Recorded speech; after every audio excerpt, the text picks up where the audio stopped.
Hey everybody, before we start the recap of Season 2, if you're looking for a recap of Season 1 of Never Have I Ever, just hit the tab in the upper right-hand corner. Now Season 2 picks up right where Season 1 left off, with Devi and Ben making out in the car. Devi then gets caught by her mom, who is completely disgusted by the fact that Devi is kissing boys when they just sent her father's ashes into the sea. She starts driving Devi and Kamala home, and she starts telling her how disgraceful the behavior was, wondering exactly what Devi's going to do at her funeral. She figures at this point Devi's probably just going to have sex on top of the grave. Eventually, though, Devi's mom calms down, just figuring that she's just really emotional. As she's getting scolded by her mom, she notices that she has a missed call from Paxton Hall Yoshida. And when she listens to the voicemail, Paxton says, "Hey, I'm in your neighborhood. I want to hang out." And what timing by Paxton Hall Yoshida? I mean, ever since they kissed, he's been acting super weird. Because of that, she kind of moved on to Ben. When her family gets home from the beach that night, Paxton's actually waiting for her in his car. He immediately gets out, walks up to her, and starts apologizing for how he's been acting. But he kind of has word diarrhea. He just keeps talking and talking and talking, and finally, he asks her if she wants to go on a date. Dinner at his house. And of course she agrees, because this is Paxton Hall Yoshida we're talking about. But now Devi has a conundrum. She's got Ben. He broke the law. He stole his dad's car. Even reunited her and her friends. But then again, Paxton over there, he left her a voicemail. I mean, we're talking a 17-second voicemail. So as Devi goes to bed that night, she has a lot to ponder.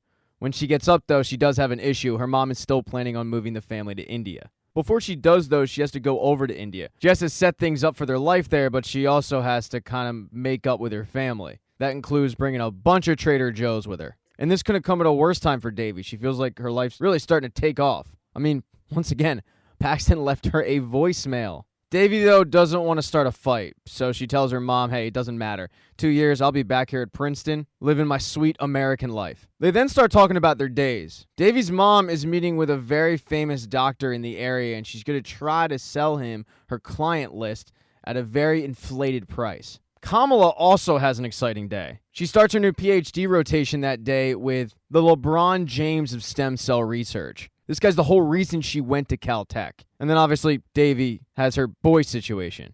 She actually sits in between them in class, neither one of them knowing that the other is also vying for the attention of Devi Vishwakumar. Because of this whole love triangle she's in, she needs to talk to somebody. So she texts Fabiola and Eleanor, guys, we need to talk. And she explains how right after she kissed Ben, she got asked out on a date by Paxton Hall Yoshida. Oh, and she's also moving to India. Like good friends, they try to paint the picture that it might not be so bad. But then they tell her, we're really going to miss you. They give her a big hug, but then her phone goes off. And it's Ben asking to hang out later and Paxton asking if they're still on tonight for their date. She knows she needs to figure out which person she goes out with. And she wants Fabiola and Eleanor's help. So they decide what better way to do it than a pros and cons list. They write it all out, but the answer's clear. It's Paxton. I mean, yeah, look, Ben did all of those things and that's great. But you can get another Ben.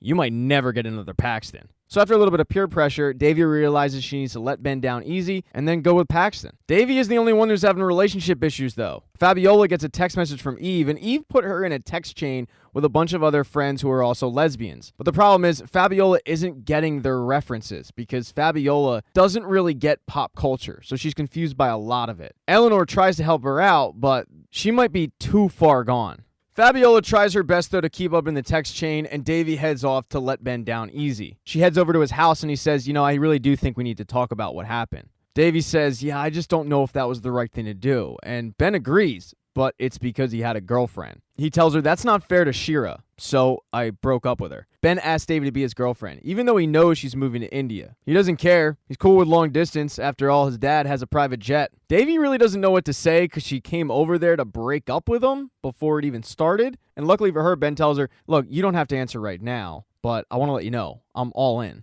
She's got to get Ben, though, out of her mind because that night is the big date with Paxton Hall Yoshida. But when she heads over to his house, she's pretty surprised to see Trent and Marcus. She thinks that they're going to leave, but they say, no, we're not leaving. We just ordered pizza. So it turns out this date ends up being a Call of Duty fest with Paxton and his bros. That's not exactly what she had in mind. In fact, after Trent ended up throwing up, Devi just got up and left. When she gets home that night, there's a Skype coming in from Prashant looking for Kamala. But Devi answers because she needs some guy advice. She asks Prashant, if you went on a first date, how many of your friends would you bring along? And Prashant says, 0. That's exactly what Devi thought. She just needed to hear it from somebody else. Kamala then comes down and kicks Devi off the computer. And Prashant is really excited because he's planning on coming and visiting her. He's talking about all these things he wants to do with her, including going to Jimmy Kimmel. But Kamala didn't have a great day. The LeBron James of stem cells, Dr. Peters, welcomed the new rotation, but when Kamala got up to talk to him, she got cut off by basically the assistant to the regional manager. The guy's name's Evan, and he basically puts a kibosh on any chance of Kamala talking to the doctor. He introduces her to everybody in the group, but then puts her to work cleaning beakers. Not exactly what she planned on. Prashant tells her that first days are tough, and he's sure that it will get better. And this little pep talk actually helps brighten her spirits up. But she wasn't the only one in the house who had a tough day. Because when Davy's mom went to go visit that doctor to sell him her client list, turns out he didn't even want it. He's so famous and so popular that a client list like that just didn't really appeal to him. So when Davy's mom offered the client list for $100,000, he turned it down. And this guy is arrogant and cocky and pompous, but he's good. And that's what Davy's mom wants for her clients. She wants them in good hands. So he decides to offer her $10,000 and she takes it. The next day, Devi and her class go to pick up trash at the park, and Devi fills in Eleanor and Fabiola on the date, or the date that wasn't. She figures this means that Paxton doesn't really want to be girlfriend and boyfriend. She figures maybe the best option is just to ride it out with Plan B Ben, at least until she goes off to India. She walks up to Ben and tells him, I had some time to think about it. I do want to be your girlfriend. But shortly after they become official, Paxton walks up to her and wants to know why she didn't choose him to be partners, because he kind of thought they had a thing. She laughs at him and says, "What are you talking about? You clearly don't like me like that." He says, "Yeah, I do. That's why I asked you on a date." And she stares at him and says, "That wasn't a date. Your friends were there." But apparently to Paxton it was, because he brings Trent and Marcus on every date. They usually leave when it's time to hook up. And he tells her, "Last night we could have hooked up, but you left after Trent threw up." Davey explains that wasn't really an ideal situation, and Paxton didn't realize that what she wanted was the date to be a one-on-one thing, which Davey reminds him that's literally what a date is. Paxton says, "All right, fine, I will take you on a real date," but Davey says it's too late. Besides, I'm moving to India in a month. Paxton thinks about it and then says, "I guess we got to make this time count," and then goes in and kisses her. So this love triangle isn't solved. In fact, it's worse, since she once again has to convene with Eleanor and Fabiola. Fabiola is busy watching the L Word, because Eve invited her to L Word Night Quizzo, and Fabiola has never seen the show, so she's trying to catch up. But she stops watching when Davey tells them both that Paxton kissed her in the park and she doesn't know what to do. She can't break up with Paxton. Paxton69 exclamation point is her password to everything. But she's been dating Ben for all of about 7 hours. Fabiola tells her, "You definitely have to choose. I mean, what's the alternative? Dating them both?" And that's when Davey gets the crazy idea, "Yeah, I could date them both. I mean, I'm moving to India in a month." Now, look, if they found out, they definitely would be pissed off. But at that point, I'm in India. It doesn't even matter. Even though Fabiola and Eleanor think this is a terrible idea, the idea for Davey that she would have 2 boyfriends is very appealing to her, because Davey Vishakumar is a playa. In episode 2, Davey is doing a flawless job of dating 2 guys at once without either of them knowing about it. She's texting them both. She's trading them off in the hallways. I mean, she's become a real pro at this thing. And honestly, Eleanor's pretty surprised she hasn't gotten caught yet. But Davey thinks that it's because they really don't have anything in common.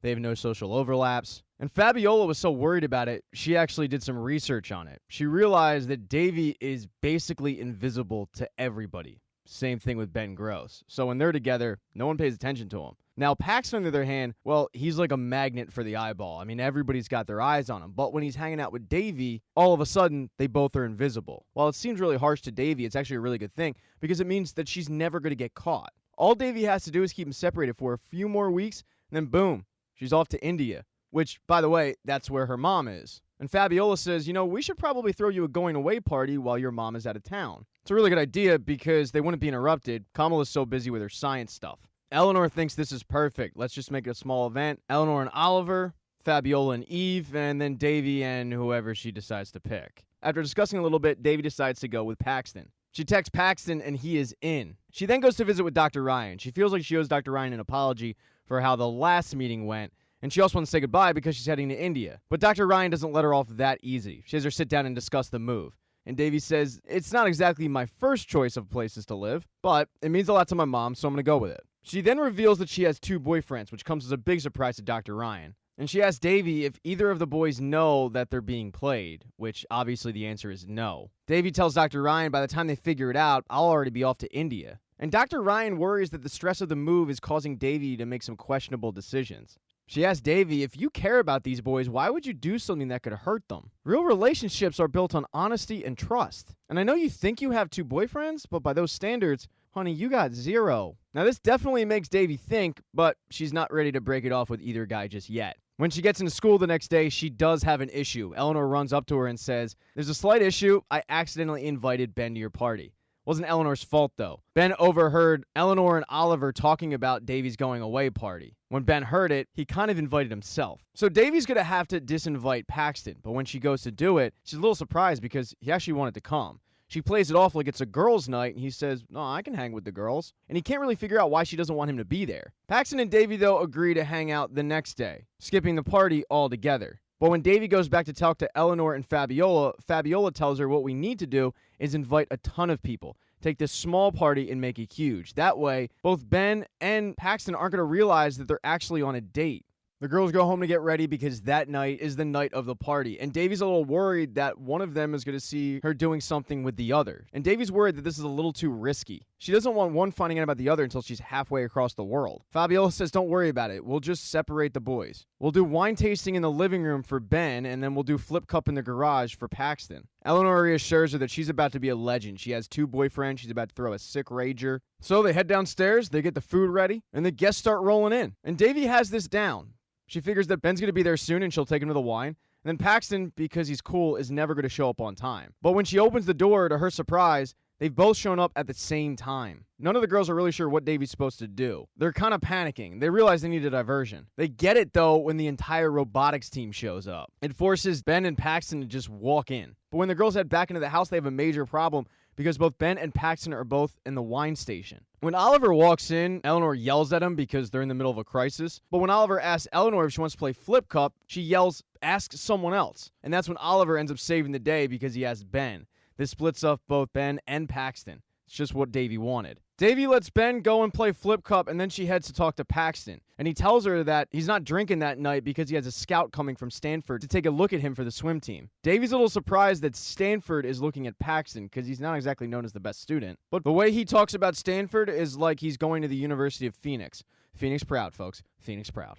Paxton then invites Davy to a swim meet the next day, saying that when he gets out of the pool, he would love to see her. And she says, oh, trust me, I want to see you too. But just as she's staring into Paxton Hall Yoshida's swimming pool eyes, she gets a text from Ben saying, where you at? We're making teams for Flip Cup. I'm going to come find you. She knows that can't happen, so she tells Paxton, I'll get you a drink. And then she heads into the garage to play Flip Cup with Ben. Davy heads in, plays Flip Cup, and then she gets a text from Paxton asking where's his drink. Davy tells Ben, I'll be right back, and she goes to find Paxton, but Paxton's already looking for Davy. He ends up just traveling into her bedroom, and he's seen by Eleanor. And Eleanor doesn't really think anything of it. She's focused on this former Disney star who showed up at the party that she's obsessed with named Malcolm. Even though she has a boyfriend, when a Disney Channel star shows up, you pay attention. Davy, though, still hasn't found Paxton, and she knows if she shows up without a drink, she's going to look like an idiot. So she grabs a water out of the fridge when Fabiola walks up to her. Fabiola's having a tough time.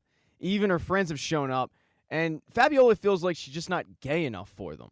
They keep talking about these lesbian celebrities, these lesbian shows. It's just something that Fabiola is really ignorant to. And it's obvious that she's terrified of saying the wrong thing in front of even her friends. So as soon as she sees Davy, she feels like this is a great opportunity to just get a break from that conversation and stress. Davy tells Fabiola she feels like she's doing a great job of pulling this off when Ben comes in.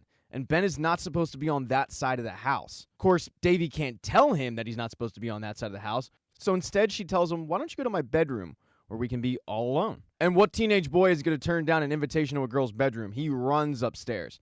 Problem is, he runs upstairs and there's Paxton. And when Eleanor sees Ben walk into Davy's room, she frantically texts the group. They're both in Davy's room. And it's actually worse than they could have imagined, because Eric has this thing where he's going around stealing girls' hats. He needed some place to hide, so he went into Davy's closet. But in order to make room, he took out the pros and cons board that have Paxton and Ben's name on it. And they're actually standing right in front of it, although all of the stuff about them is reversed. They can't see it. And Ben starts to question what Paxton's doing in Davy's room. Luckily, though, neither of them are really confrontational, and they're not much for conversation either. And at this point, Davy should be up in that bedroom. But Davy overhears Shira talking to Zoe about how Zoe isn't dating Paxton, but she's saying that in a way that makes Davy think that she is. So Davy starts to question if Zoe thinks that she's dating Paxton. And it's a good thing that Devi has such good friends, because Fabiola sees this conversation going down and realizes that she needs to play defense for Devi. So she runs up into the bedroom and breaks up the conversation between Paxton and Ben. And that's when all of a sudden Eric falls out. This completely breaks up the entire conversation. Eric standing there with a bunch of girls' hats. And they ask him what he's doing, and he looks at Paxton and says, "I'm flirting." I mean, you of all people should realize that. Conversation's so weird that Ben goes, "Yeah, I'm gonna go back downstairs." Paxton also says, "Yeah, I'm gonna roll." And Fabiola tells Eric, "Go give those hats back." But as Fabiola is putting the pros and cons list back into Davy's closet, Eve comes up because she's worried about her. She can obviously tell that Fabiola isn't a big fan of her friends, and it's painfully obvious that she's worried about saying the wrong thing. So to make Fabiola more comfortable, Eve says, "Why don't we just hang out here? Just you and me." And the two start making out in Davy's bedroom. But back downstairs, Davy is still trying to get an answer from the Clueless remake's rejects. So finally, Davy says, "I'm going to make this clear. You're not dating Paxton because I am." But Davy is completely unaware that Ben is standing right behind her and heard the whole thing. Ben is pissed and starts to walk away, and Davy's trying to catch up with him. And he walks up to Paxton and says, "I just think you should know that we're dating the same person." And Davy jumps in and says, "I can explain," but then realizes that her explanation is going to sound a lot like what Ben just said. She admits that she is in fact dating both of them. And she tries to play it off like it's not as bad as it sounds, but try telling them that. Paxton's so pissed off that he says, "Yeah, I'm out," and starts to walk out, and that's when Davy goes after him, which is a big blow to Ben's ego. Davy chases Paxton outside and begs him to come back. She yells, "I didn't mean to hurt you," and Paxton turns around and says, "Get over yourself, as if you could ever hurt me." But that's when a car comes out of nowhere and hits Paxton. And just like when Davy was attacked by a coyote, the video of Paxton getting hit by a car is going viral. Davy is completely embarrassed. She doesn't want to go to school. She doesn't want to face these guys. But hey, at least she's moving to India, right? Wrong. When her mom comes back from her trip, she informs her, "We're not moving to India." After heading over there, she realized that she wanted to move to India to be closer with her family, but it didn't seem like her family wanted to be closer to her. First of all, their schedule was completely booked. They had no interest in helping her find a place, and instead, they wanted to peddle her off on a skeleton that was a divorcee. But it's not all bad, because Davy's mom tells her that India is coming to America. While over in India, she went to go visit her mother-in-law. And her mother-in-law was the only one that actually wanted to spend time with her. But her mother-in-law didn't want Davy or her mom moving in. She does, however, admit to Davy's mom that she's lonely. So Davy's mom tells her, "You don't have to live here. I mean, don't you have a sister in Australia? You can move there." But she says, "No, this is the home where I raised Mohan. I want to live where he lived." And that's when Davy's mom says, "You're right. You should live where he lived. You should live with us in America." So Davy's grandmom is moving in. And Davy's thrilled to see her grandmom, but she is disappointed in a way that she's not moving to India. Her mom then notices that a statue is askew and asks Davy if she had a party. And Davy says, "I didn't just have a party, I had a rager, and I think you should send me off to boarding school." But Davy isn't getting off that easy. In fact, she's not even punished. Episode 3 is seen through the eyes of Paxton, although his narrator is Gigi Hadid. They just have so much in common. Paxton is back from the hospital, but he's got a broken arm. It's pretty mangled. But Paxton's arm is the only thing that's hurt. His heart's also hurt. He can't believe that he was cheated on, and not just cheated on, but cheated on with Ben Gross of all people. Davy tries to once again apologize to Paxton, but it's obvious that neither guy is over being cheated on. To make it worse, Trent is giving Paxton shit about it. He can't believe that Paxton was cheated on with a dude who looks like the stand-in from Young Sheldon. And Paxton tries to remind him, "I'm still as beautiful as ever, man. Anyone want to sign my cast?" And of course, there's like 10 girls that are just lining up. But then Paxton gets word he has to go to the guidance counselor's office. And that's because the guidance counselor talked to Paxton's swim coach. And due to the severity of Paxton's injury, he's going to have to face the possibility he might not swim for Stanford, which means he's not going to get in for Stanford. He has athlete grades, but when he's not an athlete, he doesn't have many grades, which leaves one option: community college. She asks him, "Would you be open to being tutored?" And he says, "Well, yeah, I mean, I want to go to college." And she says, "Great, well, I've already taken the liberty of hooking you up with one of the best tutors in the school." And in walks Davy. And Paxton says, "I'd rather not go to college than work with her." And he walks out. But when Paxton gets home that day, Trent is waiting for him. And Trent actually helps Paxton realize he does want to go to college. And that's because Trent has no interest in college. He's going to be a YouTube star that reacts to reaction videos. It's kind of as stupid as recapping television shows. That's never going to work anyway. So the next day, Paxton walks up to Davy and says, "Okay, I do want you to tutor me." And Davy's actually a little relieved. She feels like this could help mend the relationship. But when she opens up Paxton's textbook, she realizes it's never been opened up before. And it's not like Paxton has any plans on opening up that textbook at all. He tells Davy, "You're going to do all the work for me. You're the whole reason that I'm not going to Stanford. You're the reason I can't swim." Now, I'm going to college on a you doing my homework scholarship. And Davy says, I can't do that. That's cheating, which Paxton comes back with, well, then you probably should be pretty good at it.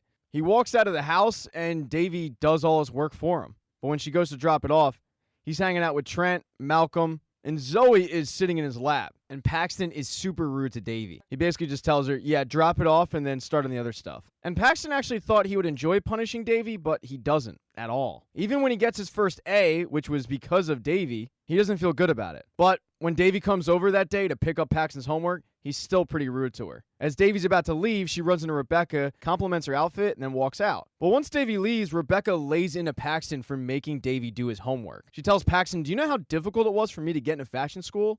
And he says, yeah, I was really proud of you for that. And she fires back, don't you want to be proud of yourself? I understand you want to go to college, but maybe you don't deserve to go to college. This makes Paxton feel pretty bad. He feels even worse at dinner that night, because as his parents are talking to him about his future, it's obvious that they don't even think he's college material. They start talking about going to work at the family sporting goods store, but that's not what he wants at all. He wants to go to college. He wants to get an education. And he can't believe that his family doesn't even believe in him. He doesn't confront his parents about this. He's just hurt. The next day, Paxton goes to visit his grandfather at the retirement community that he lives in, and he's doing so to pick up a bunch of books that his grandfather no longer wants. But he does ask his grandfather, do you think I'm college material? And his grandfather looks at him and says, yeah, of course. Who told you you weren't? And Paxton says, basically everybody. He reminds Paxton that he is smart enough to go to college. I mean, after all, he was fluent in Japanese by the time he was 5. He tells him, people are going to think a bunch of things about you, like you're not smart, like you don't belong. But the only opinion that matters of you is the one you have for yourself. And this helps Paxton realize that he can no longer have Davy doing his homework for him. He actually wants to be tutored. And he asks Davy to start off with a history test that they have on Friday. So Paxton comes over to her house after school, and they start going over the material. But Paxton's having a tough time grasping the material because it's just so boring. He asks Davy, can't you just rap all the facts like in Hamilton? And while she wants to say no, she can't say no to those baby blues. They realize, though, through her trying to rap, that Paxton is actually grasping some of the material. But all of a sudden, the door flies open because Davy's mom cannot believe that Davy has a boy in her room with the door closed. Even though it's just for studying, she's mortified. She goes to prop the door open, but that's when Davy's grandmother shows up, and she can't wait to meet Paxton. I mean, it's a boy after all. Davy's mom shoos away the grandmother and leaves them alone, but does leave the door open. And Davy starts talking to Paxton about how overbearing her mother can be, how if she makes anything below an A, it's looked at as a failure. And that's when Davy says, I've got it. I'll just be your overbearing Indian mother. But Paxton says, that'd be kind of weird because we used to hook up. And then Paxton gives her that look. You know that look. Davy, though, controls herself, hands him a Pop-Tart, and they continue to study. And as they walk to class the next day, Paxton's got most of this material down, thanks to Davy's rapping. But when he gets the test, he freezes. He doesn't remember any of it.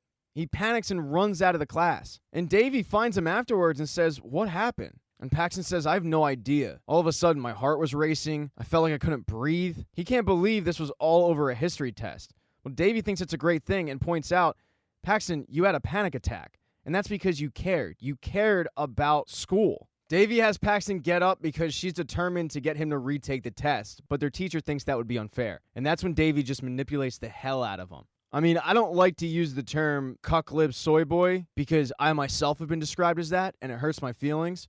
But this guy is legitimately like the cuck-lib soy boy of the century. And when Davy tells him that by not letting Paxton retake the test, he'd be putting down men who are vulnerable, he gives in. And after class, Davy goes to visit Paxton at his place, and Paxton proudly shows her that he got a B. And not only did he get a B, but he earned it, which is probably the best feeling for him. He thanks her, and she says, of course, I mean, after all, I kind of owe you, because after all, you got hit by a car because of me. And the other thing. And he says, yeah, we don't need to talk about that. Don't worry, we're cool. After all, there's no way it would have worked out. We just don't make any sense. Davy agrees because it'd be awkward if she didn't, and then she signs his cast. When Davy leaves, Paxton proudly walks into the living room and hands Rebecca the B, to which Rebecca says, she taught you how to read? He laughs and then says, you were right. If I'm going to college, I want to earn it. And then she says, I'm proud of you. In episode 4, Davy has now patched up 50% of the relationship she's ruined. She just has to fix the one with Ben. She goes up to talk to him, but it's the rude Ben, not the Ben that she actually fell for. It's pretty clear that he's not going to be as easy to smooth over as Paxton was. When she goes to class, they have a new student.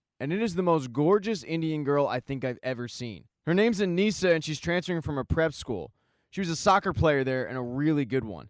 and immediately she just gives off cool vibes. And the fact that Aneesa is immediately getting attention kind of pisses off Devi. She always felt like she was an outcast because she was Indian, and yet here's an Indian girl in front of her that's being everybody. Devi doesn't want to seem like a jealous bitch, so she plays it off like she also thinks Anisha's awesome, but she doesn't. Fabiola is out of town, so at lunch, it's just Devi and Eleanor needs to get out of the house. Her dad and her stepmom Sharon are driving her nuts, mainly Sharon, because Sharon has the audacity to try and bond with Eleanor.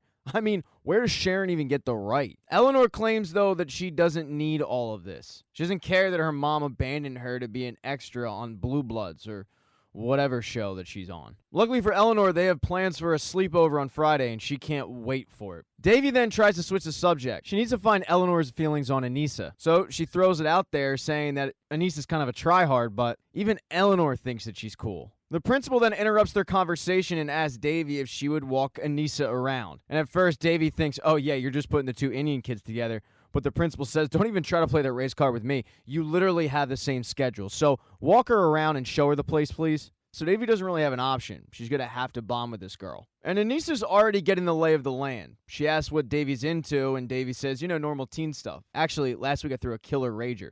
And Aneesa has actually heard about it. Well, what she heard was there was a crazy girl who threw the captain of the swim team in front of a car.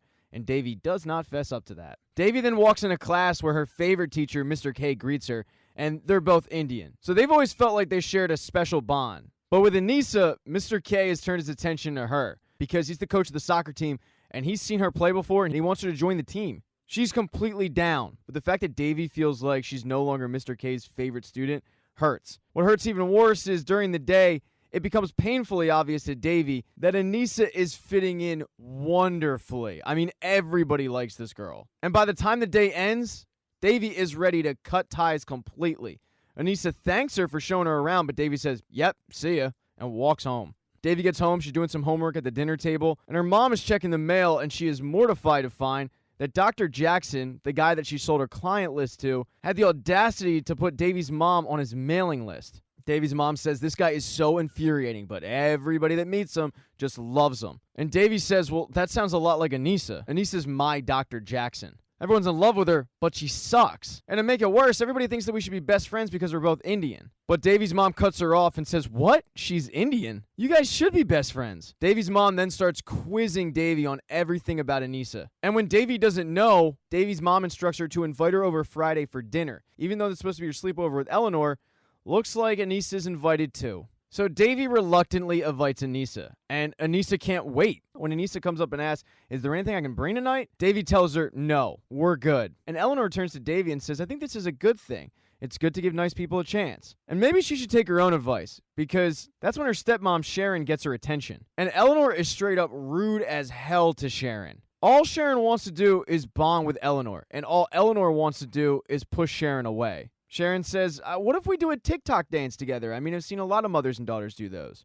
To which Eleanor says, Sharon, you're not my mother. You're my stepmother. But then the Disney Channel star walks by, says hello to Eleanor, and Eleanor is smitten. It's the first time she's let her guard down around Sharon because she completely forgot that she's supposed to be rude to Sharon. So when Sharon asks her, who is that? Eleanor starts giving her the full breakdown of everything to do with Malcolm Stone. She then realizes who she's talking to, snaps out of it, goes back to being a bitch, and demands in and out on the way home. All the girls go home and get ready for the sleepover that night. And even though Aneesa was told not to bring anything, she brings the Rolls Royce of gift boxes, a Ferrero Rocher tower. She's immediately in Devi's mom's good graces. But then she actually asks Devi's mom if she wants any help. She also refers to Devi's mom and her grandmother as auntie. I mean, she is passing all of the tests. This is the first time that any of Devi's friends have treated Devi's mom like she wants to be treated, with respect. The girls then head upstairs, and Devi's mom isn't the only one who's smitten with Aneesa because so is Eleanor. Eleanor tells Aneesa, I can't wait for you to meet Fabiola.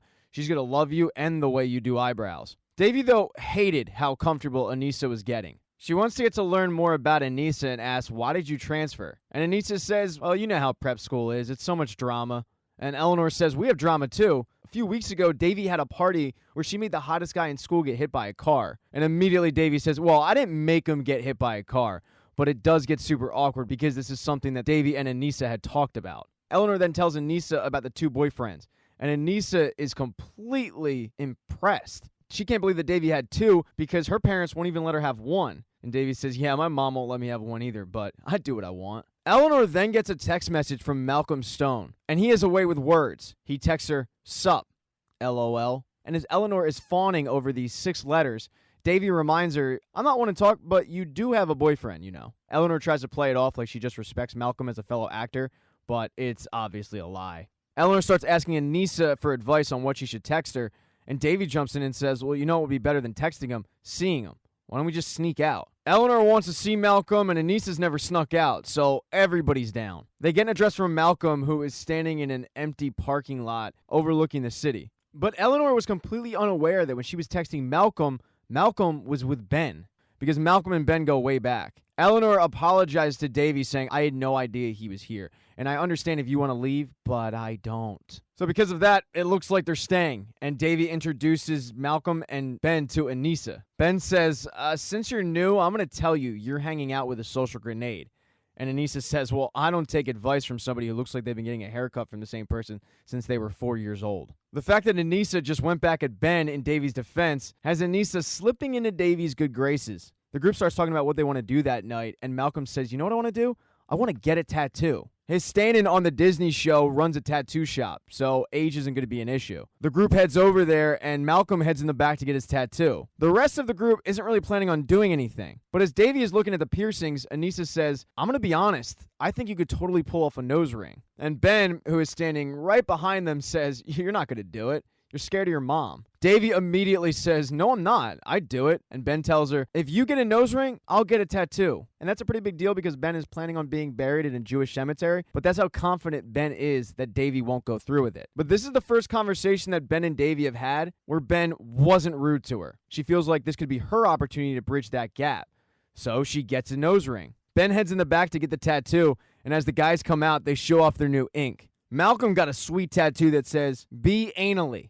I'm sorry. Wait, no, it says be an ally, of course. Ben got a tattoo of a small basketball. The group then grabs some food and heads back to that abandoned lot. As the night wraps up, though, Malcolm says goodbye to Eleanor and ends up kissing her. And at this point, Eleanor knows that she has to break up with Oliver. Devi, though, looks over and sees Ben rubbing his tattoo off because it was a fake. Devi can't believe that Ben actually did this because she feels like she just permanently altered her face. I guess she doesn't know that nose rings can close up. But Ben tells her, I guess it feels bad to commit to something, not knowing that the other person is lying to you the whole time. Huh. Devi says, I'm sorry, okay? You win. Can we be even now? But Ben says, no. We're not even close to being even. Devi, you followed him. You followed him and you left me behind. So no, we're not friends. Those words by Ben really hurt Devi to the point where she couldn't sleep. And also to the point where she totally forgot to take out her nose ring. So when her mom walks in the bedroom that morning, she sees it and flips. But Aneesa comes to her defense. She tells Devi's mom that it was all her idea and Devi was just trying to be more Indian. And this completely works. Devi's mom says, well, I'm glad that Aneesa is helping you appreciate your culture. And honestly, it looks good on you. As she starts to walk Aneesa out, she thanks her for helping her out there with her mom. And Aneesa knew what to say because she also has Indian parents. She knows how overbearing they can be. She knows how they can read into every little detail. She then tells Devi, I should go because if my mom comes in and sees you wearing that sweatshirt, she's going to give you a whole speech about how girls dress like boys now. And that is a speech that Devi knows by heart. So Devi finally sees what everybody else in the school sees with Aneesa and gives her a giant hug. And it turns out, Devi realizes her mom was right as well. It's good to have an Indian friend. It's good to have somebody that you can commiserate with. But when she goes to school on Monday and turns the corner, she sees Aneesa kind of flirting with Ben. And then all of a sudden, Devi went from loving Aneesa to being like, who the hell does this bitch think she is? And then there's Kamala. She's having a tough time in the lab. She's working incredibly long hours and doing a lot of grunt work. But Prashant is flying in that weekend, and they're planning on going out and finally having a date night. During the dinner, Prashant drops a bomb on Kamala, telling her that he's moving to LA. Before she can even get excited about it, though, she gets a call from Evan telling her that she's going to have to head back into the lab. Even though she had the night off, he gives her some speech about sacrifice and this is what it takes. So Kamala gives in and heads back to work. But at 2 a.m., she gets a visitor from Prashant. She starts venting about Evan and his group because she saw that they were at K-pop karaoke. And Prashant gives her some pretty good advice because he's worked with a lot of Evans in his life. He tells her, you gotta kind of play the game. Kamala actually takes his advice, and the next time she sees Evan, she brings up how much she loves K-pop, how much she loves karaoke, and all of a sudden, it's as if she's accepted into Evan's nerd herd. And Evan actually ends up giving her the day off. Episode 5 picks up right where episode 4 left off. Davy can't believe that she was fooled by this woman. I mean, after all, she just started to like her. But the flirtation between Ben and Aneesa is off the charts. And now Davy's reading into every little thing from the night that they got tattoos. She's stressing hard, so she goes to visit with Dr. Ryan. She vents to Dr. Ryan about the fact that Aneesa is flirting with Ben when she dated Ben. And Dr. Ryan poses the question, well, does Aneesa know that you dated Ben? And Davy says no, but she should be able to sense it. Because of the flirtation, Davy realizes she should have picked Ben in the first place. Dr. Ryan tells her that when she feels a surge of anger coming up, stop, take a deep breath, and listen to some soothing music or something that comforts her. And for Davy, she knows just what that's going to be. It's going to be the voicemail from her dad. When she goes to school the next day, she's sitting in the lunchroom by herself when all of a sudden Aneesa comes up. That bitch. She totally catches Davy off guard, but then Fabiola joins them, and Fabiola has an issue. Fabiola's mom has been completely accepting, a little too accepting, and Fabiola has yet to introduce her mom to Eve. She's scared of how an interaction between the two would go. The guidance counselor comes up, though, and interrupts them and asks to speak to Davy alone. Davy completely just started skipping PE because she thought she was moving to India, but now that she's not, she's currently got an F in PE, which is extremely tough to do. I want to point out I was an A student. Davy figures this can all be solved with an essay, but the guidance counselor says no. You need to form a team for my 24-hour charity marathon. And that is the last thing that Davy wants to do, but luckily, she has her crew. This conversation wasn't COVID protocol. It took place less than 6 feet away. So both Aneesa and Fabiola heard the whole thing, and they're ready to join. They start going over possibilities for who else could join the team. Eleanor's out. She's busy. Fabiola says Eve is a lock, and she can probably get some of her robotic friends, like Eric and his new girlfriend, his human female girlfriend. Aneesa then asks, what about Ben? We had fun with him the other night. And instead of saying, I used to date him, Davy just says, yeah, that was fun. Walks off and listens to her dad's voicemail to calm her down. Later that day, she continues to tutor Paxton. He's got a big science test coming up. They start reading the cards, and he gets one of them right and gives her a giant hug, which she ends up smelling him. It's kind of weird, but they shake it off. He asks if they can take a break, but he's got 99 more factoids to learn. But as Davy is trying to get through to Paxton that not everything comes easy, in walks Aneesa and Ben, chumming it up. Both Ben and Aneesa have volunteered to set up the 24-hour relay.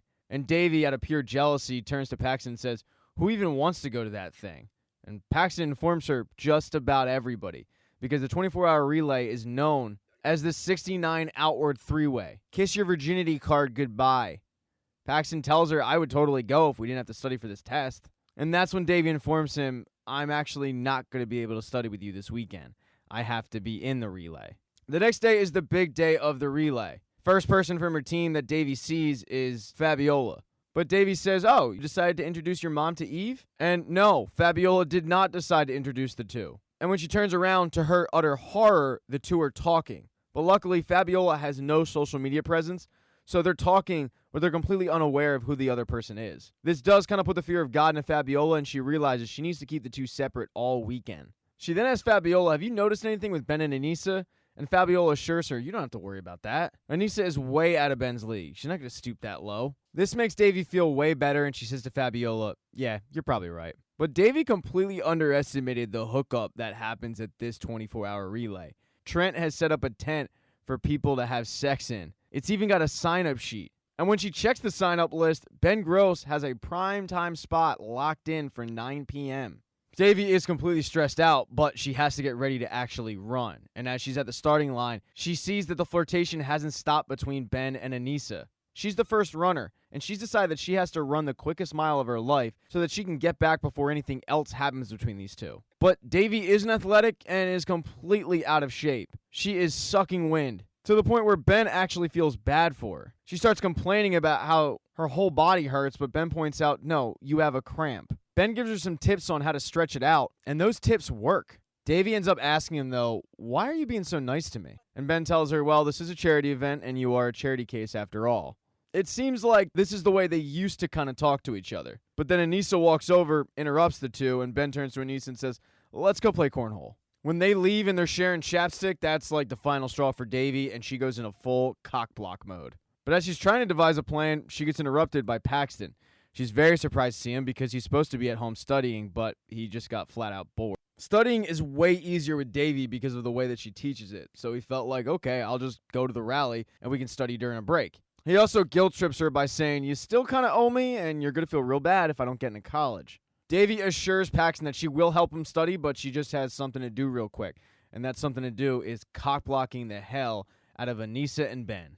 With 12 minutes to go before Ben's 9 o'clock reservation in Trent's tent, Devi is flying high because Aneesa and Ben are struggling. They've run so much that they're so damn sore. But Devi spent all day cock-blocking that she completely forgot about Paxton and studying. She walks right by Paxton to go take a victory lap in the relay. But as Devi is circling the loop, she can't believe her eyes. She sees Aneesa and Ben heading to Trent's tent. She starts hauling ass to get this loop done so that she can once again go back to cock-blocking. And she goes so far as to cheat going through the woods.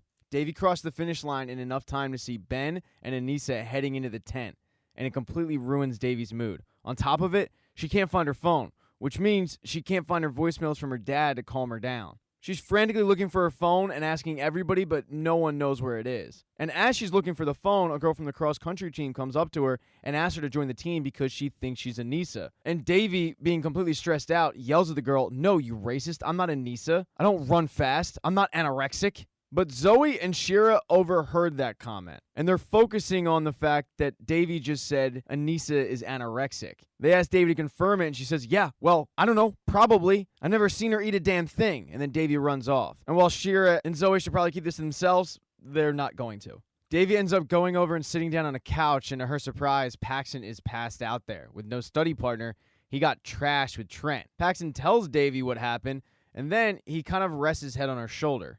When she wakes up the next morning, though, her made-up rumor has traveled to Aneesa, and Devi was completely unaware that that throwaway statement was actually true. Aneesa tells Devi that she doesn't know who found out, but it's not a rumor, it's accurate, and it's the whole reason why she needed to leave her prep school. Aneesa is crying her eyes out and can't figure out how anyone found this information out. And Devi is trying her best to console her, but Devi also feels extremely guilty. She feels even worse when Aneesa hands her cell phone because she found it. As Devi is trying her best to console Aneesa, Fabiola is trying her best to keep Eve and her mom away from each other.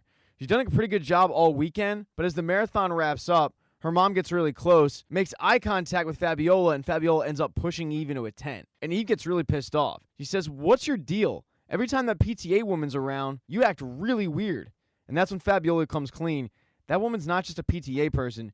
That's my mother. Eve asks Fabiola, "Are you embarrassed of me?" And Fabiola says, "No, of course not. I'm embarrassed of her. I'm just really worried she's going to say something embarrassing to you." She demands that Fabiola suck it up and introduce them.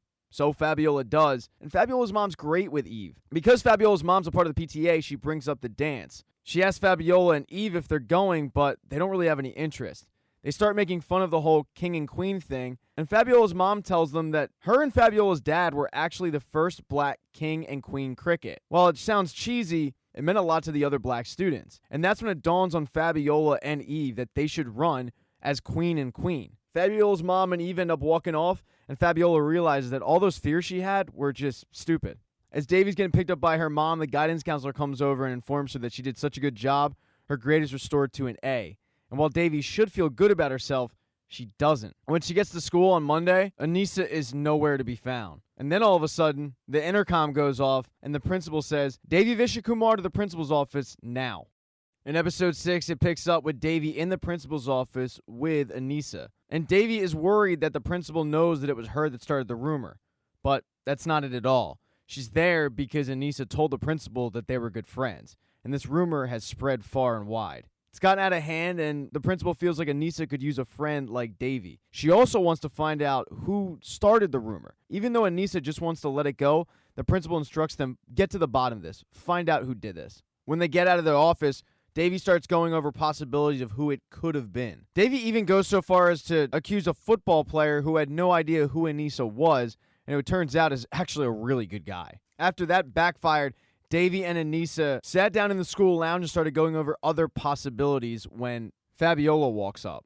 Fabiola's had a rough day because once again, Eve's lesbian friends are being pretty judgmental. So any distraction that Fabiola can get will be welcomed. Fabiola tells them, if it was me, I would start with the person that told them and then work backwards. That's exactly what Aneesa said. But as the group is discussing it, Eleanor walks up with her new love interest, Malcolm, in tow. Although Malcolm dips pretty quickly because he's got an audition. After Eleanor humble brags a little bit about her boyfriend, she gets filled in on what they're doing. And just like Fabiola, she is all in on helping. Aneesa tells them that the person that told her was Jonah.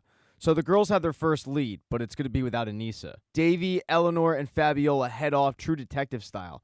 And at no point does Davy ever consider pulling the two aside and telling them the truth.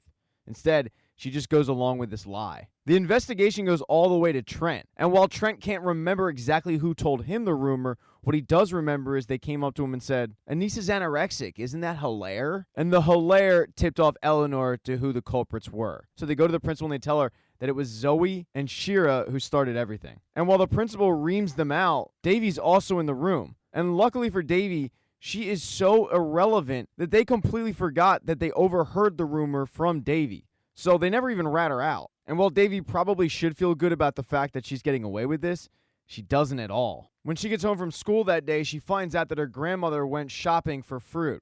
Shopping's one way to put it. She stole neighbor's fruit. And Davy has to tell her grandmother, you can't do that here. This isn't India. People get really territorial over their fruit trees. Her grandmother kind of makes the point that, well, if she does get caught, she'll pretend to be old and senile. And after all, she didn't get caught, so what does it matter? And Davy tells her, well, just because you didn't get caught doesn't mean that it's right. And that's when it dawns on Davy that she should probably take her own advice. So that night, she invites Eleanor, Fabiola, and Aneesa over to her house for pizza. And Aneesa tells them the backstory about where her anorexia came from. She got in with the popular girls at her old school. And the only thing the girls ever complimented her on was being skinny. All of a sudden, something clicked in her brain that she couldn't be skinny enough. She's getting better, though. She's in a program. She's doing much better. And as she starts telling the group how she's so glad that she met them, especially Davy, Davy all of a sudden blurts out that it was her who started the rumor. She profusely apologizes and explains that she didn't actually know it was true. But the revelation that it was Davy hurt so badly that Aneesa just says, I think I'm going to go. And Davy turns to Eleanor and Fabiola to try to get confirmation that what she did was right by telling the truth. But to her surprise, Fabiola and Eleanor also say, yeah, we should probably go too. So Davy goes to bed that night with her three friends mad at her. And she isn't the only person in the house who has somebody mad at them. Davy's mom has taken back up her practice and gets a visit from Dr. Jackson because people that are visiting Davy's mom are parking in Dr. Jackson's spot. He asks Davy's mom, can you please have your clients park where they're supposed to be? But then he compliments her, asking, why are you all dressed up? You look nice. Davy's mom tells Jackson that she's heading to a party that night for her mentor from UCLA, who's retiring. She then insults Jackson, though, saying that her mentor probably runs in more academic circles than he's used to. So you can imagine it's quite a surprise when Davy's mom goes to the party that night, is talking to her mentor, and her mentor introduces her to her other mentee. And it's Dr. Chris Jackson. Their mentor is bragging about what the other has accomplished. And Davy's mom had no idea that Dr. Jackson actually was a really charitable guy. Dr. Jackson, on the other hand, had no idea how accomplished Davy's mom was. When their mentor goes off to save her drunk husband from making a bad speech, they both tell each other, I had no idea that you were such a good person, with him saying, I had no idea that you were such a big shot. Jackson then says, I know we're supposed to be kind of enemies, but can I get you a drink? They're interrupted, however, by the most annoying person in Davy's mom's residency. Davy's mom has not seen this woman in quite a long time, and this woman is hell-bent on catching up. And by catching up, I mean she's hell-bent on asking Davy's mom if she's doing okay after Mohan died. It's obviously a tricky situation, and it's pretty clear to anybody with social awareness that Davy's mom doesn't want to talk about it. So Jackson actually takes the bullet, pulls the woman aside and says, hey, I think I know you. Why don't we get a drink and catch up? This little act of kindness by Dr. Jackson actually has Davy's mom reconsidering her stance on him. But back with Davy. When she gets to school the next day, the first two people she seeks out are Eleanor and Fabiola. She wants to make sure that they're not mad at her, and they tell her, we're not mad at you. We're literally just disappointed in you. Davy tells them, I do feel awful about this. I mean, I do like Aneesa. And Fabiola tells her, well, then you better figure a way to make this right. Davy walks off to try to make this right, and Eve pulls Fabiola aside because now it's time to sign up for Queen and Queen. They go to the sign-up sheet, they put their names down, and when Eve's judgmental lesbian friend finds out that it was Fabiola's idea to run as queen and queen, she's really impressed. It seems like Fabiola's finally being accepted into this lesbian friend group, and Eve's friend tells her, "Oh, we gotta make sure you win now." Devi, though, went looking for Aneesa, but she didn't find her. She then gets called to the principal's office, and that's where she sees Aneesa for the first time that day. She also sees her mother, who was called in. Her mom arrived at work that day and saw Dr. Jackson and had asked why he did what he did, why he took the bullet. And Dr. Jackson is a divorcee. He tells Davy's mom that when his wife left, everybody was so focused on asking how he was doing that nobody ever considered he didn't have anything to say. So, while he has no idea what Davy's mom was going through when she lost her husband, he felt like he could make that situation a little bit better. But then Davy's mom got the phone call from the school and had to head on over there. And Davy's mom is really disappointed in Davy. The principal tells Davy that she's suspended, and Davy cannot believe it. She tries to start bartering because she doesn't want this going on her permanent record. Princeton has always been the goal. But Davy's mom tells her, "I'm not helping you out. Your actions have consequences." As Davy is heading out of school that day, she sees Aneesa and pulls her aside and does apologize, but says, "I just got suspended, and I'm thinking maybe if you go talk to the principal." But Aneesa cuts her off and says, "I can't believe you're this selfish. I mean, I thought girls in my old school were selfish, but you? This is nuts." Davy starts to explain how Princeton's always been her dream, and Aneesa cuts her off once again and says, "Well, now my whole thing is being the new girl with the eating disorder. Oh, and by the way, just so you know, I never hooked up with Ben. It's insanely obvious that you two have some kind of history. We went in a Trent's tent to get away from you because you kept making us run. You know what? Everybody was right.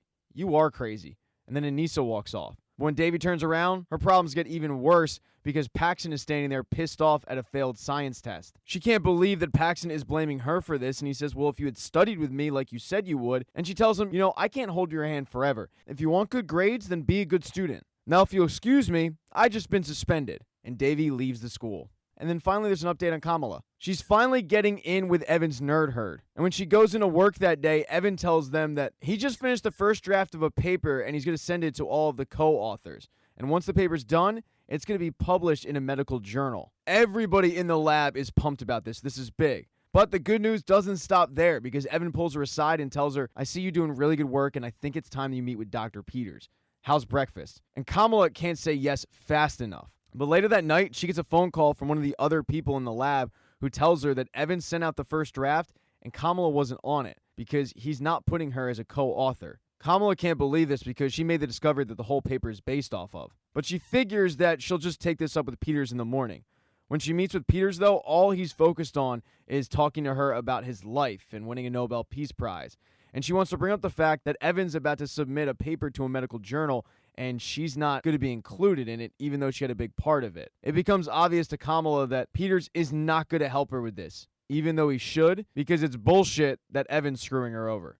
In episode 7, Davy isn't just suspended, she's living like it's the 1700s. The only thing her mom will let her do is assist her grandmother around the house, which is boring the hell out of her. No phone, no TV, no Wi-Fi, no nothing. At dinner one night, while Kamala is complaining about how Evan just left her off the paper, Ben comes over and starts yelling at Davy because Aneesa is planning on transferring schools yet again. Even though Davy clearly didn't know the impact of this slippery slope, Ben tells her, "Well, you better fix it or else she's gone in a week." And so now Davy needs to figure out how she's going to fix this when she's on house arrest. The only place she can go is to her therapist, so that's where she heads the next day, and vents to Dr. Ryan about how she's supposed to fix something that she feels like wasn't really even her fault. She gets no sympathy from Dr. Ryan, though. Dr. Ryan says, "Well, what you did was pretty messed up." It seems like what Davy's most upset about, though, is the fact that Ben is still mad at her. And it's not like Davy doesn't feel bad about what happened. She wants Aneesa to stay. But she's in a conundrum because she can't go to school, and even if she does, she feels like Aneesa doesn't want to talk to her. But if she doesn't go to school and try to fix it, then Ben's going to be mad at her forever. Dr. Ryan tells her, "You need to find a way to make this right. And it'll give you what you want the most." What Dr. Ryan is alluding to is peace, but what Davy thinks she means is Ben. And even though she completely missed the point of this, Davy now figures that if she's able to get Aneesa to stay at Sherman Oaks, that'll prove to Ben that she's a good person. Even though Dr. Ryan tries to explain to her that you don't apologize for something in return, Davy's not really getting the point of this. And while Davy is in a therapy session with Dr. Ryan, her mom is in an impromptu therapy session with Chris Jackson. She stopped by to drop off his mail that mistakenly was delivered to her office when all of a sudden she starts crying in his office. And since he's a single father, he kind of gets what she's going through. She's upset because she feels like she failed as a mother. She's not home enough, and now Davy's suspended from school. And Dr. Jackson gets it. He tells her that he tried to do something nice for his son, sending him to Vegas for his 21st birthday, but his son hated that idea because his son thinks Vegas steals from the poor and it's capitalistic and yada, yada, yada. But all Chris Jackson wanted to do was something nice for his son. He does give her some advice. He tells her some days he comes home and he's extremely tired, and his son asks for something that he can't even fathom, but he just does it because that's what his kid wants. This little impromptu therapy session does help Davy's mom out. She goes back to work, and after Davy's legit therapy session, she heads home to try to figure out a plan to get back to Sherman Oaks. And she completely Ferris Bueller's the hell out of her poor grandmother. She starts out by putting a weighted blanket on her so she knocks her out. Then she sets up little traps in the house to distract her even more when she wakes up, like individual wrapped cookies, sheets that she needs to fold, and even a recording of her praying, thanking God for her grandmother coming over. While her grandmother's distracted, she dresses up like the Night Stalker and heads into school. She seeks out Eleanor and Fabiola, and she explains how she needs to make this right with Aneesa, and she needs their help. Her dad's always said if you mess up big, you need to apologize big. So that's what she wants to do. But the idea they come up with is horrible. In the middle of the hallway, they have the marching band come out, playing all their instruments as Eleanor and Fabiola start cheering. There's a sign up that says, "Sorry, Aneesa, please don't go." And then Davy pops out of the cricket mascot outfit. It's a terrible apology and does the exact opposite.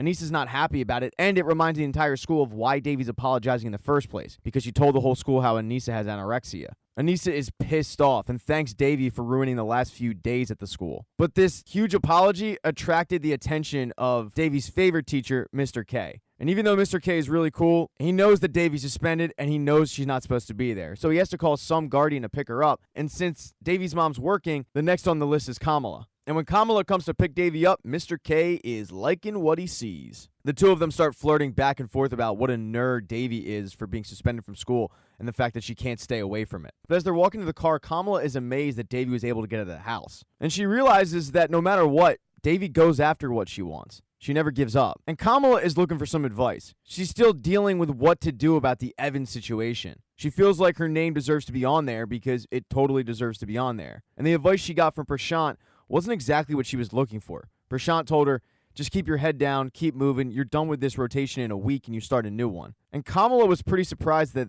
that was the kind of advice that Prashant gave her. But Prashant's whole thing was, you don't want to make enemies in your career this early. But she needed somebody else's perspective on this. So she came to her cousin, who never takes no for an answer. She explains the whole situation to Davy, and Davy tells her, Kamala, you've been wronged, and it's okay to demand that it be righted. That was the kind of advice that Kamala was looking for. So she texts the coworker that tipped her off originally about the fact that she was going to be left off the paper and says, tell me all of Evan's weaknesses. The two then head back, and Davy needs to try to figure out how to right the wrong that she caused while she was trying to right the original wrong. She starts thinking about how to do this, and she remembers the best apology that her dad ever did, and maybe about the fact that she read into her dad's comments a little too literally. She realizes that what she should have done was just be honest and open and vulnerable with Aneesa. So the next day, she once again is able to sneak out of the house and find Aneesa, who is chilling in the common area with Ben and a couple other kids. And Aneesa can't believe that once again she snuck out of the house to try to apologize for the 15th time. She wants to pull Aneesa aside and do this privately, but Aneesa says, no, go ahead, make a big deal out of it.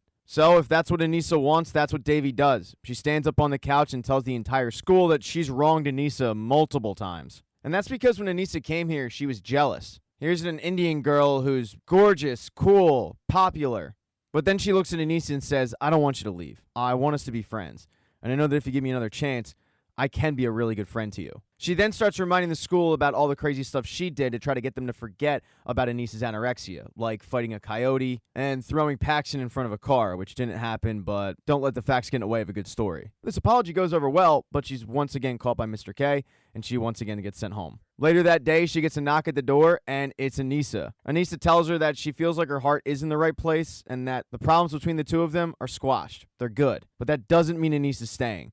Her mom's mind is pretty made up. She's transferring schools. And it's not like Aneesa wants to, but try changing her mom's mind. So Davy starts thinking about who could change a hard-headed, stubborn Indian woman's mind. Another hard-headed, stubborn Indian woman. She waits for her mom to get home from work that day and asks her, you gotta help me. You gotta help me try to change Aneesa's mom's mind about transferring.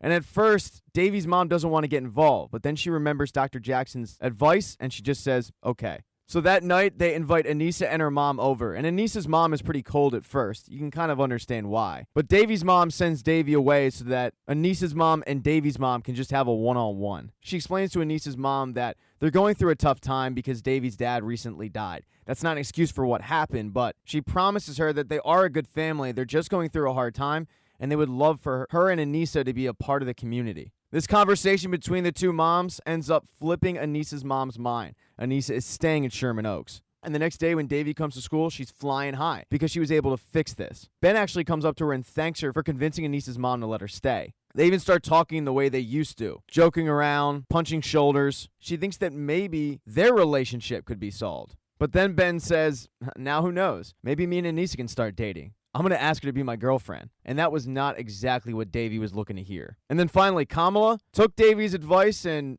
got her name on that paper. She brought in coffee for Evan that is an instant laxative for him, and as he was in the bathroom, she added her name to the paper and then submitted it to the journal. Evan starts claiming how it's fraud, but she's got proof that it's not. She has proof that her research was a direct reason of why the paper was even written in the first place. Kamala starts telling him off, and it's pretty clear that the entire lab is on Kamala's side. And she doesn't even care because she starts a new rotation in a week. She won't have to deal with Evan ever again. Oh, and Davy's mom goes to thank Chris Jackson for his advice, and she ends up kissing him.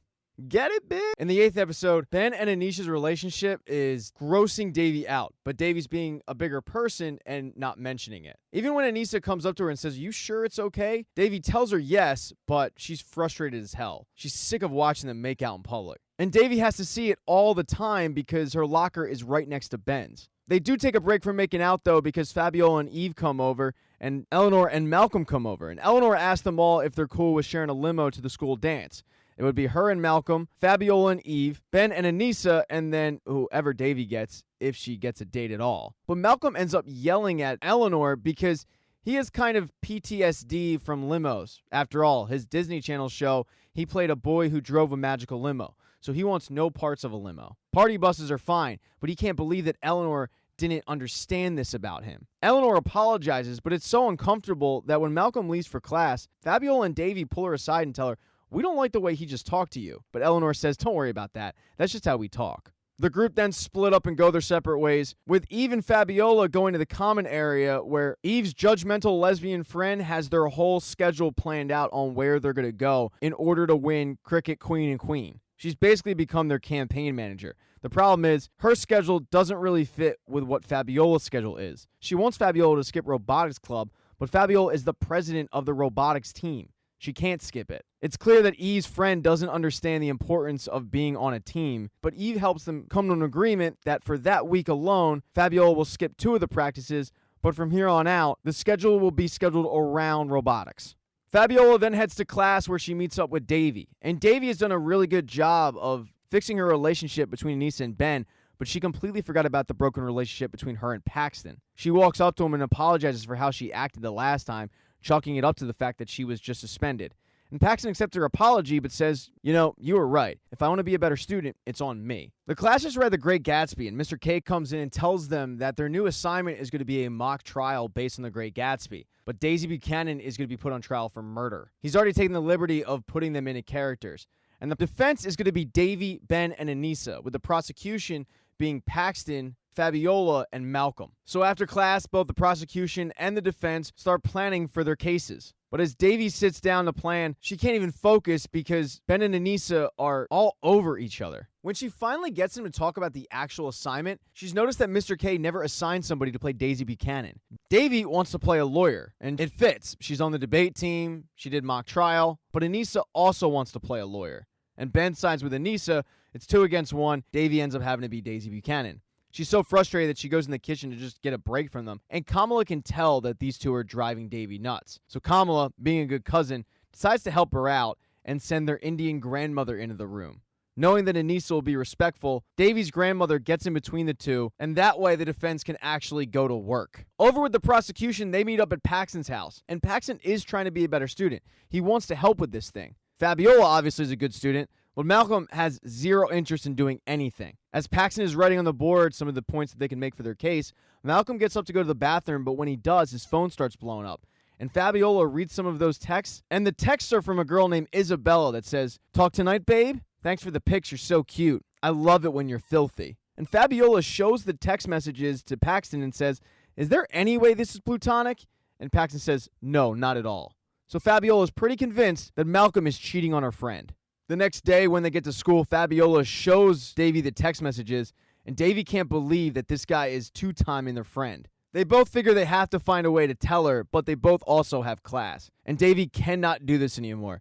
She's sick of being in this defense. She goes to Mr. K and begs for a switch, but Mr. K tells her, "No, I'm not switching you. I know you have a past with Ben, but what you need to do is focus on everything that annoys you about him. That'll help you get through this." Right before Davy leaves, though, Mr. K tells her, "Hey, tell your cousin I said hi." So Davy goes to meet with her partners, and this trick works. She starts focusing on every little thing that Ben Gross did that annoyed the hell out of her. She's no longer focusing on the relationship. She's actually relieved that she's not dating him. She heads home that day in a great mood, but at dinner, her grandmother's in a bad mood because Davy's mom is not joining them for dinner, and her grandmother takes that as an insult. Davy's mom says that she has some plans that night to go see Frost Nixon, but her grandmother guilts her into staying for a little bit, and they start talking about their days. Davy tells the table that she had a great day, but then tells Kamala, "By the way, Mr. K said hi." And Kamala starts to blush, not knowing what to say, and just tells Davy, "Tell him I said hi back." The next day when Davy gets to school, her and Fabiola have to sit Eleanor down and give her the bad news, that she's being cheated on. At first, Eleanor thinks that maybe it's not what it looks like, but they're pretty convincing text messages, and Eleanor is pretty heartbroken. After school, she once again has to meet with her partners to go over the prosecution, but in the door walks Ben, and Ben only, and that's because Aneesa has a soccer game somewhere else. Ben asks Davy if this is weird, being on a team with Aneesa and him dating each other. But she says no, she's actually happy for them, and that he deserves her. The next day is the big court date. First person to speak is Paxton with the prosecution, and he doesn't really do a good job. Ben gets up there for the defense and makes him look like an idiot. They start calling witnesses, and then finally it's the closing arguments. When it comes to closing arguments, the first one to speak is Aneesa, and she's got cue cards, but they're all out of order, and she bombs. Fabiola gets up there for the prosecution and kills it. I mean, she's getting standing ovations from people. And while her defense would never hold up in a court of law, it holds up in the court of the class, and Mr. K rules for the prosecution. And Ben cannot believe he just lost something academic. It's pretty clear that he is pissed off that Aneesa bombed it. But Davy couldn't really care less. She runs up to Fabiola afterwards and is telling her what a great job she did. But then all of a sudden, Malcolm and Eleanor storm up to clear the air. Eleanor is pissed off, feeling like her friend just tried to break up her relationship over text messages that weren't between Malcolm and another girl. They were between Malcolm and his agent. Davy and Fabiola say, "We're sorry, but we were just trying to be good friends." And Malcolm says, "Is that what you're telling yourself? Because all I see is immature children who can't be happy for their friend." He then turns to Eleanor and says, "It's time to get you some new friends." And Fabiola and Davy obviously take this as a slight. Davy tells Eleanor he might not be cheating, but he's still a major douchebag. But in a shocking turn of events, Eleanor defends Malcolm, saying that Fabiola and Davy are toxic. Eleanor then really hits the core, turning to Fabiola and saying, "I'm not taking relationship advice from you. You're just becoming Eve." And then turning to Davy and telling her, "And I'm certainly not taking relationship advice from you. You had 2 boyfriends, but that didn't count. You've never been in a real relationship. Just because your personal life is a flaming toilet doesn't mean you have to take a flaming dump all over mine." Getting yelled at like that by her friend hurts Davy, to the point where when she's walking home, she's actually crying, and Paxton ends up driving by and noticing her and picking her up. She tells Paxton about the fight, and then the conversation gets into Paxton because he feels like he really did try with this thing, and maybe it's just that he's dumb. But Davy tells him, "You're not dumb. You want my take? You didn't actually try. You did the work, but you didn't give the effort." Davy then asks Paxton to pull over right before their house because she doesn't want her mom freaking out that Paxton drove her home. But they park behind a Maybach, and then Davy notices that in that Maybach is her mom and another guy. And then finally there's Fabiola. Well, after the fight, she had robotics team. But Eve's judgmental lesbian friend came up and said, "No, you're not going to that. Shira's throwing a hot tub party at her house, and that's the party we need to be at." While Fabiola doesn't want to bail on her team, she does it anyway. In episode 9, Davy wants some answers, but she knows she can't just come right out and ask her mom if she's dating somebody else. She tries to ask how her workday was, but her mom doesn't really answer, saying everything's fine. She does, however, say that she got a phone call from Prashant's parents that they're going to be coming into town, which Devi's grandmother assumes that means that Prashant is getting ready to propose. That's something that Kamala doesn't exactly know if she wants. She thinks it's way too soon. Devi, though, is able to get the conversation back to her mom, and her mom lets her know that she's got some work dinners that week, and they're going to be all alone. But Devi's not done digging. When she heads to school, she starts asking Fabiola about her opinion on what she should do, but then Eleanor and Malcolm walk by. And Fabiola can't believe that Eleanor is still blowing them off a week later. Devi's feeling is, we have nothing to apologize for. She's the one who should apologize, but Fabiola just misses Eleanor. After class, she actually goes and searches Malcolm and Eleanor out and tries to fix it, but Eleanor says no. We're supposed to be best friends? Best friends don't try to break up relationships. Fabiola once again apologizes to Eleanor. She also apologizes to Malcolm, but Malcolm does not accept the apology at all. Malcolm goes so far as to call Fabiola damaged, which Eleanor says, whoa, she's not damaged, and Malcolm completely turns his venom towards Eleanor. He yells at Eleanor, I guess you don't care about my safety in this relationship, and then he runs off to a safe space. While Fabiola was trying to mend the relationship between her and Eleanor, Devi ran off to class where her teacher said that he was giving an extra credit assignment on family history, asked who would want to participate. Immediately, Devi and Ben's hands go up, and Devi kind of peer pressures Paxton into also raising his hand, which comes as a huge surprise to not only the classroom, but the teacher as well. When Paxton gets home that night, he starts racking his brain on his family history, but he doesn't really know it. He then sees that box of books that his grandfather gave him and starts going through it, and finds a book from an internment camp.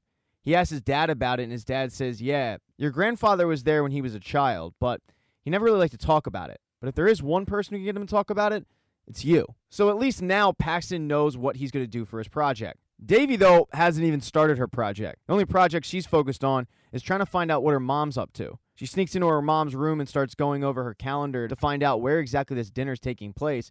And she ends up getting caught, but chalking it up to, I was looking for money because I don't have any. But her mom is absolutely going on a date with Chris Jackson. She even takes off her wedding ring for the first time. She sneaks out, but Devi is in hot pursuit. She starts asking Kamala how her day is going, and Kamala's still torn because the situation with Prashant is really stressing her out. She's starting to wonder if he's right for her after what he said about her work. Devi, though, doesn't really care. But she lies to Kamala and says, hey, why don't we discuss this over frozen yogurt? Grab your keys. The address that she gives Kamala, though, is Dr. Jackson's house. When they get there, Devi comes clean that they're not actually going for frozen yogurt. They're finding out what her mom's up to. And they sneak up to Dr. Jackson's roof and can look into the skylight and see that her mom is clearly on a date. Devi's pretty pissed off and does the ultimate test, texting her mom to see what she'll do. Texts her mom, hey, how's that dinner going? And her mom just ignores it. Devi's so frustrated she throws her phone. Then she has to go get it, which it landed on the top of a hot tub cover. But when Devi goes to grab the phone from that hot tub cover, the cover collapses in, causing a scene, and her mom and Dr. Jackson come out. But all Devi can focus on is that her phone just got wet and she might have lost all of those voicemails from her dad. So when her mom comes out and goes, Devi, what the hell are you doing?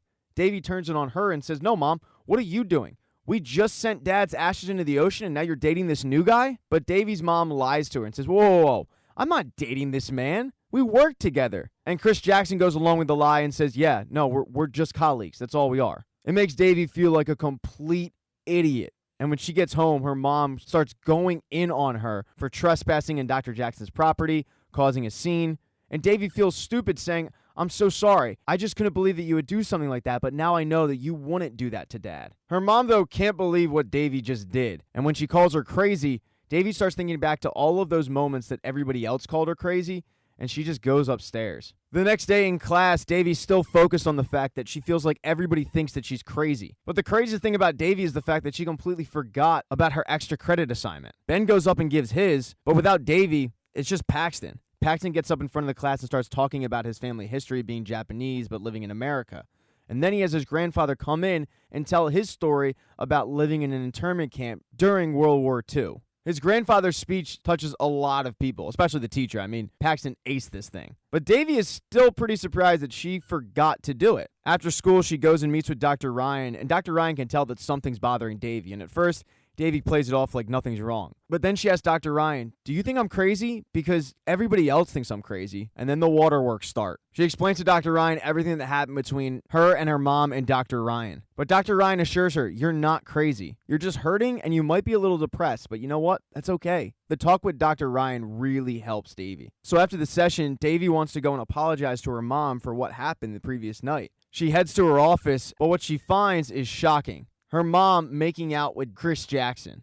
Actually, not quite. You see, Davy's mom went into Chris Jackson's office to tell him that she's not ready for a relationship, and she might not be ready for a few years. But she kisses him. Davy saw the kiss, and now it's Davy who's the one that's pissed off. She gets home and starts yelling at her mother for making her feel like she was crazy, when it turns out her mother was trying to date another guy. Her grandmother comes in because Davy's causing quite a commotion and she wants to know what's going on. And Davy says, you want to know what's going on? Your daughter-in-law here got a boyfriend 5 minutes after we sent your son's ashes into the ocean. She then turns to her mom and says, I guess that's why you didn't seem that upset when Dad died. And that really hurts Davy's mom. Her grandmother actually slaps Davy in the face and says, you listen to me. You don't talk to your mother that way. Your mother is a grown woman. She can do what she wants without your judgment. Davy looks around the room and is a little surprised that nobody's on her side and just runs upstairs. That night as she's trying to get her mind off of it in her bedroom, she gets a text from Paxton asking, you want some company? And then all of a sudden, there's a knock at her window. And it's Paxton Hall Yoshida, drenched from the rain outside, just like her dream about a year ago. He comes in and thanks her for pushing him to be his best. Turns out, when you work hard at something and you become a good student, it actually feels pretty good. But Davy's kind of confused about this and says, so did you come over here to study? And Paxton says, no, I didn't. And then the two start making out.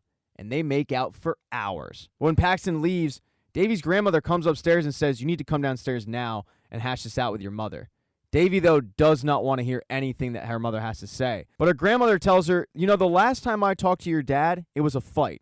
It was a stupid fight, but I hung up on my son. Life is too short. There's no time for not speaking in this life. She brings Davy downstairs and tells both Davy and her mom, if you need me, I'll be in the kitchen eavesdropping on your conversation. When Davy's grandmother finally shuffles her way into the kitchen, Davy looks at her mom and says, how could you move on so quickly? And Davy's mom says, I haven't moved on. That's the thing. I miss your father so much that it physically hurts. I guess I just wanted that pain to go away. I promise you, though, it's over now. Davy tells her mom that she feels like her dad's memory is just disappearing quickly.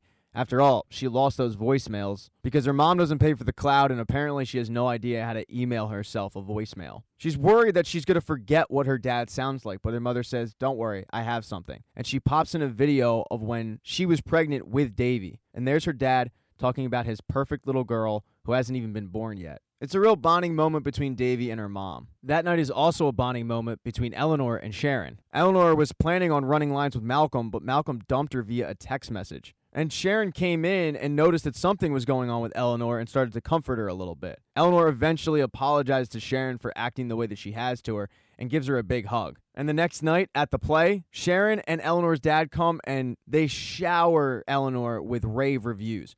But they weren't the only ones who came to support Eleanor because Fabiola and Devi have also come. She thanks both of her friends for coming even though she said those horrible things and then informs them on what happened with Malcolm. She turns to Davy and says, well, hey, at least you won't be the only one going to the dance alone. But Davy sees Paxton coming by and says, I don't know, maybe I do have a date. But when Paxton actually walks by her, he doesn't stop, he doesn't talk to her, he just says, hey, pal.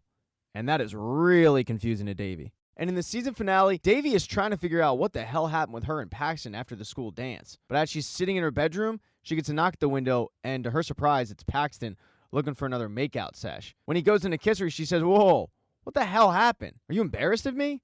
And Paxton gives her some speech about how he doesn't like labels, he's not into PDA, and she buys it. The next day, she heads on over to Eleanor's house because Eleanor is having Fabiola try on some dresses for the dance. And as Fabiola's trying on the dresses, that's when Davy comes clean about her relationship with Paxton, which comes as a huge surprise to the girls. Eleanor points out that Paxton's explanation makes no sense. He had no problems being public with her before, but then when Davy really thinks about it, he kind of did.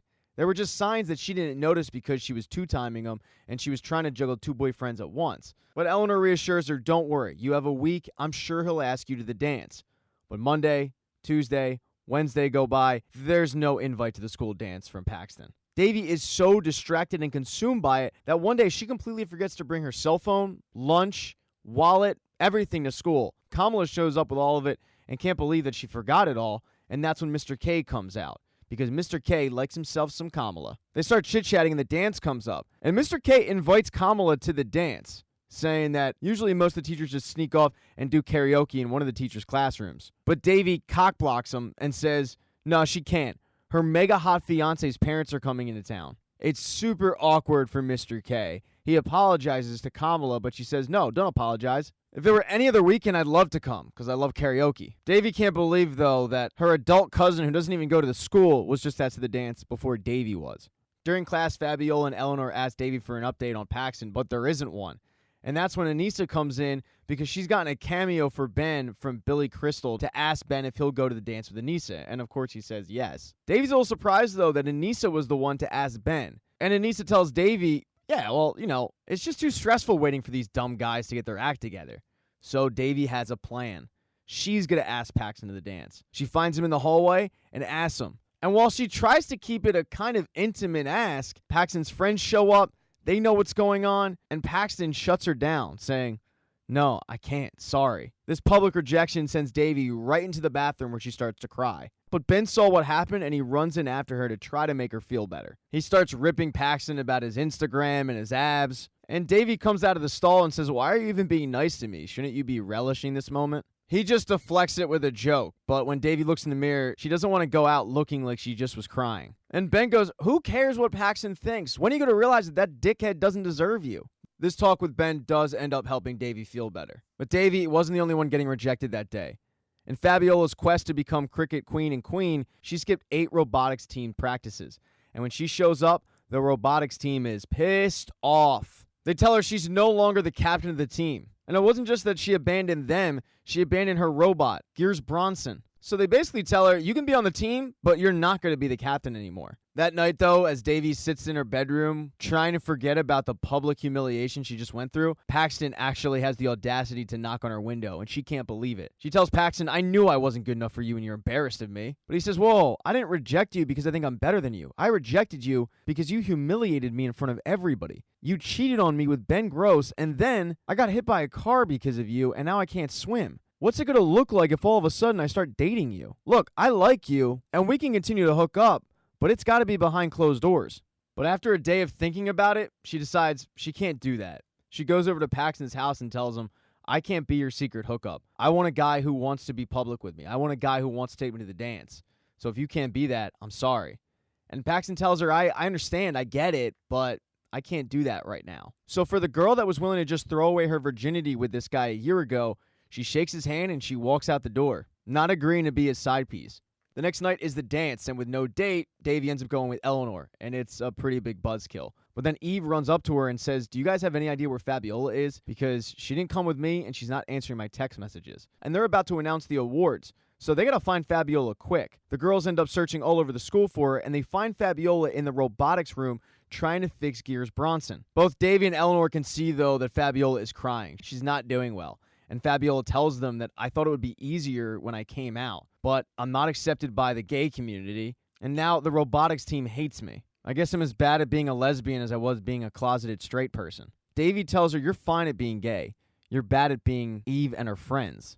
Jonah, though, overheard this entire conversation, and he feels like he can add some help. So he comes in and tells Fabiola, the whole point of coming out is to get to be who you are. So be who you are. And she is. When an announcement gets made of who won King Cricket and Queen Cricket, it's a first. It's 2 queens. It's Eve and Fabiola. And Eve gets up on stage, but no one knows where Fabiola is until Gears Bronson comes out, and then Fabiola's right behind him in a robotics team outfit. Sure, Eve's judgmental friends are going to be judgmental. But as Fabiola and Eve start dancing, Fabiola comes clean to Eve that she's not cool. She doesn't understand pop culture references. And the only thing I love more than you is my friends and robots. So I don't want to miss any more practices. But all Eve heard was love. Eve tells Fabiola, I love you too. And not because you're worried about being cool. You're the most beautiful person I ever met. The 2 queens end up kissing, and it's a beautiful moment. So suck it, Eve's judgmental friends. A little bit later, Ben finds Davy, and Davy thanks him for the pep talk the other day. It seems like Ben is about to ask Davy to dance, but then Aneesa comes over and says, you got to dance with me. During the next slow song, Davy's the only person not dancing, because Trent comes up to Eleanor and asks her to dance. Even though he has no idea what Eleanor's name is, she all of a sudden is head over heels. But Devi isn't the only Vishnu Kumar that's going to be there that day, because Kamala's dinner was not going well. She kept trying to avoid the proposal, and her family kept trying to speed it along. It got to the point where she actually ran out of the house and ran to the school to join Mr. K and his karaoke. But she isn't the only person to show up at the dance late. While sitting at home, Paxton got a phone call from the guidance counselor telling him how his grades had gotten better. When she mentions how him and Devi made a pretty good team, he started thinking about, yeah, I guess we do. So he puts on a suit and drives as fast as he can to the dance, but he ends up hitting Devi as she's trying to leave. As Paxton is trying to make sure that she's okay, all Devi can focus on is why he's there. Finally, she gets him to say, yes, I'm here for you. I'm here as your boyfriend, Devi. They end up walking back into the dance, making it public, and this is a big surprise to Eleanor, but also Ben. Ben looks at them like, you've got to be kidding me. It's always been him. But Eleanor says, no, it hasn't. In fact, she wanted to pick you in the first place. Me and Fabiola talked her out of it. And everything she did to Aneesa was because she thought you two were hooking up. It has not always been him. Well, while it hasn't always been Paxton, it's Paxton now. And that's the end of Never Have I Ever Season 2. Thank you so much for checking out this recap. Please consider subscribing to the channel. Hit thumbs up if you liked it. Smash that thumbs down button if you thought it sucked. Instead of leaving a nasty comment telling me how this video sucked, just hit the thumbs down button. It's there for a reason. I have merch. I have mugs, stickers, other stuff. Buy something. I got bills to pay. And if you needed this recap, chances are somebody else needed this recap. So please consider also sharing it to your social media profiles. I also appear on a podcast called Scene Invaders every once in a while, so if you want to hear my actual thoughts on things, you can find me there. But once again, subscribe, hit thumbs up, hit thumbs down, buy merch, and I'll see you in Season 3. Well, once again, thank you so much for checking this out.